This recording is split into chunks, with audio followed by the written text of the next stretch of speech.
Halo semuanya, pada video kali ini kita akan mengenal apa itu rekonsiliasi bank. Jadi diharapkan untuk menonton video ini sampai akhir ya teman-teman, karena materi yang akan dipaparkan sangat informatif dan bermanfaat tentunya. Nah, sebelumnya teman-teman tahu nggak sih apa itu rekonsiliasi bank? Jadi, rekonsiliasi bank adalah proses mencocokkan catatan keuangan perusahaan, baik itu buku kas atau laporan keuangan internal, dengan laporan yang diterbitkan oleh bank untuk memastikan bahwa kedua catatan tersebut sesuai. Proses ini dilakukan untuk mengidentifikasi dan menyelesaikan perbedaan yang mungkin terjadi antara saldo kas di buku perusahaan dengan saldo yang tercatat di rekening bank. Selanjutnya adalah komponen-komponen dalam rekonsiliasi bank. Yang pertama adalah setoran dalam perjalanan atau deposit in transit. Yang kedua adalah cek beredar atau outstanding check. Yang ketiga adalah biaya bank atau bank charge. Yang keempat adalah bunga bank atau bank interest. Dan yang terakhir adalah kesalahan pencatatan atau record error. Yang pertama adalah setoran dalam perjalanan atau deposit in transit. Setoran dalam perjalanan merupakan istilah yang digunakan dalam rekonsiliasi bank untuk menggambarkan setoran yang telah dicatat dalam buku kas perusahaan tetapi belum tercatat dalam laporan bank pada tanggal akhir periode tertentu dan biasanya ialah akhir bulan. Deposit in transit terjadi karena perbedaan waktu antara yang pertama ialah tanggal setoran dilakukan oleh perusahaan, di mana perusahaan mencatat setoran di buku kas ketika dana diserahkan ke bank. Dan yang kedua adalah tanggal bank memproses setoran tersebut, yang di mana bank mencatat setoran dalam laporan rekening setelah dana diterima dan diproses, yang mungkin memakan waktu, terutama jika setoran dilakukan pada hari libur atau di luar jam operasional bank. Yang kedua adalah cek beredar atau outstanding check. Outstanding check adalah cek yang telah diterbitkan oleh perusahaan, ditulis dan diserahkan kepada penerima, namun hingga akhir periode tertentu cek tersebut belum dicairkan atau belum diproses oleh bank. Dalam rekonsiliasi bank, outstanding check menjadi salah satu faktor yang menyebabkan perbedaan antara saldo buku perusahaan dan saldo laporan bank. Nah, penyebab outstanding check itu yang pertama adalah penerima belum mencairkan cek, yang dimana penerima cek mungkin menunda pencairan karena alasan tertentu. Yang kedua adalah proses bank yang memakan waktu. Jika cek dicairkan di luar jam operasional atau di hari libur, pencatatannya akan tertunda. Dan yang terakhir adalah cek yang masih dalam pengiriman. Jika cek dikirim melalui pos atau jasa pengiriman, ada waktu transit hingga penerima menerima cek tersebut. Yang ketiga adalah biaya bank atau bank charge.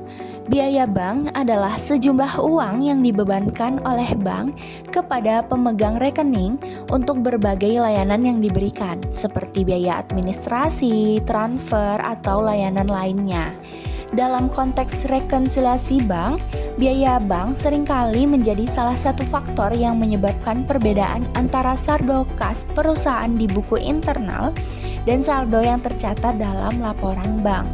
Nah, penyebab biaya bank muncul dalam rekonsiliasi yang pertama adalah pencatatan otomatis oleh bank, yang dimana bank langsung mencatat biaya bank di laporan rekening atau bank statement, seringkali tanpa pemberitahuan langsung kepada perusahaan. Dan yang kedua adalah belum dicatat oleh perusahaan.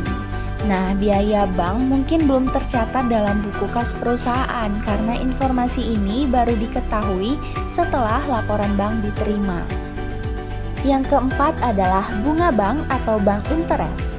Bunga bank adalah pendapatan atau beban yang diberikan atau dikenakan oleh bank kepada rekening perusahaan yang seringkali menjadi salah satu komponen dalam rekonsiliasi bank. Terdapat dua jenis bunga yang umum ditemui dalam rekonsiliasi bank. Yang pertama adalah bunga pendapatan, yang dimana bunga yang diperoleh dari saldo kredit di rekening tabungan atau deposito. Yang kedua adalah bunga beban, yaitu bunga yang harus dibayar atas saldo debit seperti bunga pinjaman atau cerukan. Nah, penyebab bunga bank muncul dalam rekonsiliasi yang pertama adalah bunga yang belum dicatat oleh perusahaan, yang dimana bank secara otomatis mencatat bunga dalam laporan rekening atau bank statement, tetapi perusahaan belum mencatatnya di buku kas hingga laporan bank diterima. Yang kedua adalah perbedaan waktu pencatatan, yang dimana perusahaan mencatat bunga setelah laporan bank diterima, sementara bank mencatat bunga secara langsung pada saat perhitungan selesai. Yang terakhir adalah kesalahan pencatatan atau record error. Nah, jenis-jenis kesalahan pencatatan yang pertama adalah kesalahan oleh perusahaan. Yang pertama, jumlah yang salah ialah nominal transaksi yang dicatat di buku kas berbeda dari jumlah yang sebenarnya. Selanjutnya itu ialah pencatatan ganda, di mana transaksi yang sama dicatat 2 kali. Selanjutnya adalah transaksi yang terlewat, di mana transaksi yang sudah dicatat oleh bank tetapi belum masuk ke buku perusahaan. Selanjutnya adalah salah klasifikasi, di mana transaksi dicatat dalam akun yang tidak sesuai. Selanjutnya adalah kesalahan oleh bank. Yang pertama adalah perhitungan yang salah, di mana bank salah mencatat jumlah transaksi, misalnya salah memasukkan nominal setoran atau penarikan. Selanjutnya adalah transaksi tidak sah, di mana transaksi yang tidak dikenali atau tidak seharusnya tercatat. Dan terakhir adalah cek yang salah proses, di mana bank salah mencairkan cek dengan jumlah berbeda dari yang tertulis. Selanjutnya adalah contoh proses rekonsiliasi bank. Diketahui pada perusahaan lalima.co saldo menurut laporan bank per 31 Desember 2024 ialah 50 juta. Sedangkan saldo menurut buku kas perusahaan per 31 Desember 2024 ialah 47.750, yang dimana informasi perbedaan yang pertama itu ialah deposit in transit, di mana perusahaan menyetorkan uang sebesar 10 juta pada 31 Desember tetapi belum tercatat di bank. Selanjutnya ialah outstanding check, yang dimana cek senilai 14.700.000 telah dikeluarkan pada 30 Desember tetapi belum dicairkan oleh penerima.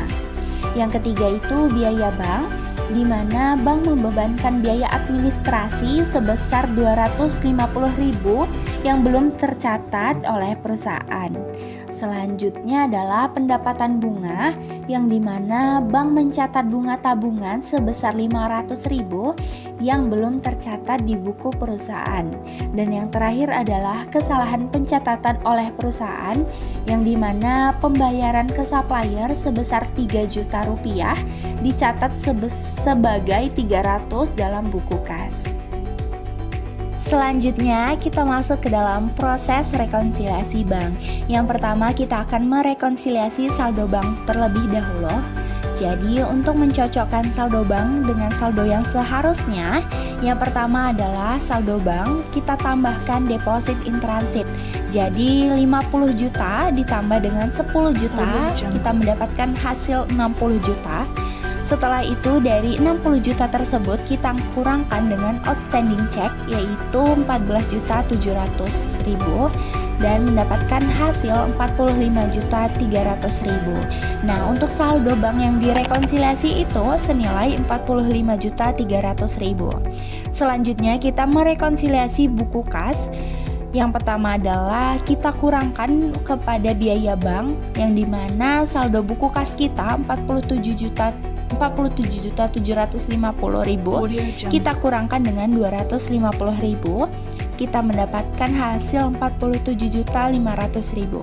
Selanjutnya dari hasil tadi kita tambahkan dengan pendapatan bunga senilai 500.000, kita mendapatkan hasil 48 juta. Nah, setelah itu kita koreksi kesalahan pencatatan, yang dimana selisih pembayaran ke supplier 3 juta tadi dikurang dengan 300.000, mendapatkan hasil 2.700.000. Selanjutnya kita kurangkan saldo buku, yang dimana 48 juta yang telah kita hitung tadi, kita kurangkan dengan 2.700.000.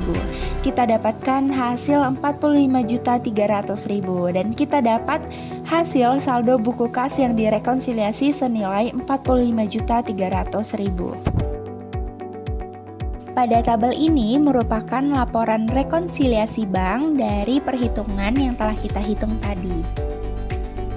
Selanjutnya kita masuk ke dalam jurnal penyesuaian.